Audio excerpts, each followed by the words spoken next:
What's up, guys? It's Patricia from TarantulaHeaven.com. We have Miss Spidey right here, my G Rosea.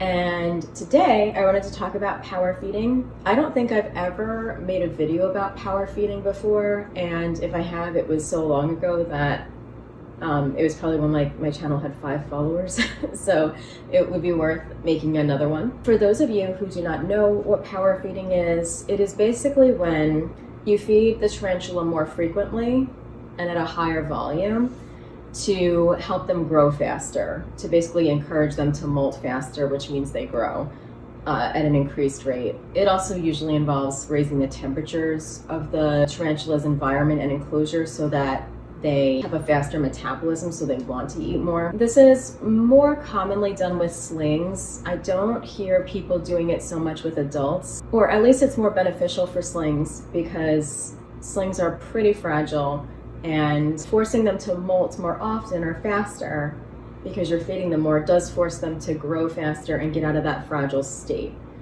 So if any of you guys have raised a lot of tarantulas from their earlier phases, you'll know that some of them just don't make it. So I think a lot of pretty serious breeders try to do this practice so that they can actually get more viable adult tarantulas. Now, some of the ideas about power feeding are not really something that we all agree on, like many things with tarantula information, because a lot of it is just observation. There is a thought, and I think it's an older one, that power feeding tarantulas shortens their lifespan, but I don't think there's really any evidence of this. And I do think that if you're at least doing it with a sling, there's not much negative effect to them. I mean, if anything, they might even be more likely to survive and grow into an adult. And I think that's the most popular reason why people do power feeding, to get their tarantula out of that fragile sling stage as soon as possible. But there are other reasons too. So some tarantula owners are completely into the aesthetics of having a tarantula, and while someone like me thinks slings are adorable, someone who really wants to have a display spider and get those colors to pop and the size of the tarantula, they're going to want that tarantula to get bigger faster.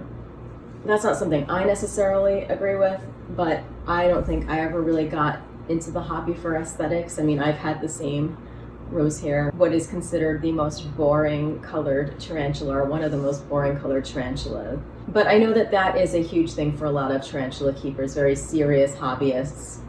And another reason is to get either a male or female tarantula to reach sexual maturity faster so that they can breed sooner. So those are the, I guess, pros or benefits of why you would power feed. There are some cons, and all of this is supposed observation. There is a thought that forcing molts can lead to unsuccessful or problematic molts. And like I said, there is that belief that it's detrimental to the spider's lifespan. I did go on Tom Moran's awesome website called tomsbigspiders.com. He is like a absolute gem, an expert in the tarantula hobby, and I trust his information quite a bit. I think he does a lot of research. He's very experienced in tarantula keeping, and I think he's a teacher in his everyday life, and so I think that he is a really good person to educate and explain things to people, and I don't think he would ever put out anything that he would think is just like a careless thing to say. On his website, he did actually give an interesting look into where that term power feeding came from and where that idea that it's detrimental to tarantulas might come from. I'll link the post in the description, but he says that that term power feeding actually came from practices that people used with snakes, and it was thought that power feeding had a pretty adverse effect on snakes. However, Tom says that snakes and tarantulas are very different creatures, and I don't think there's really a lot of evidence for this applying to tarantulas. Another thing that he said that I think is a really good point, that maybe you don't want to power feed, is because tarantulas who are really full, so sometimes you'll see on any of the tarantula forums, a tarantula is just, their abdomen looks like it could pop, and they're not pregnant and they're not in pre-molt or anything like that. It just looks stretched, and these tarantulas would actually be at an increased risk for a fatality if they were to fall. or hurt themselves, because their abdomen would be more fragile and could rupture more easily than maybe a tarantula who wasn't that full. And like I said, basically to power feed, you would increase the temperatures for your tarantula, usually about in the 80s, and that would stimulate their metabolism or appetite. And then you would feed your tarantula as much food as it would eat. And I would say, like, don't bombard the tarantula with food, but continue to feed it or offer food at least until the tarantula were no longer accepted. And you would probably try this more regularly or like a more frequent feeding schedule than usual.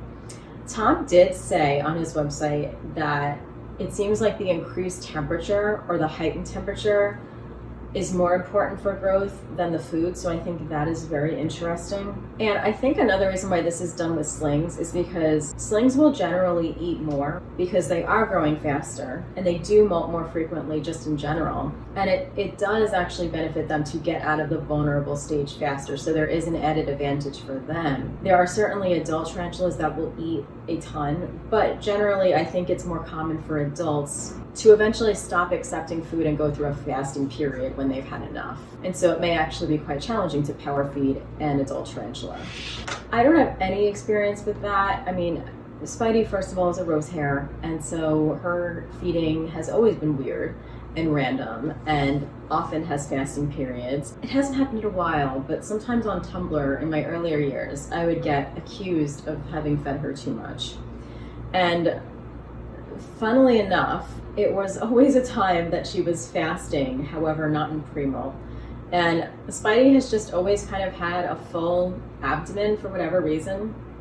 She does not eat a lot, but I tend to think of it as a good sign that she is staying hydrated and that she is healthy, because it hasn't caused her any issues, and I've had her for over 10 years now. So I've never wanted to power feed her, but even if I wanted to, I probably couldn't. Anyway, let me know what you guys think about power feeding, if you've ever done it, if you actually noticed anything in terms of, like, was it more beneficial, was it detrimental to this tarantula?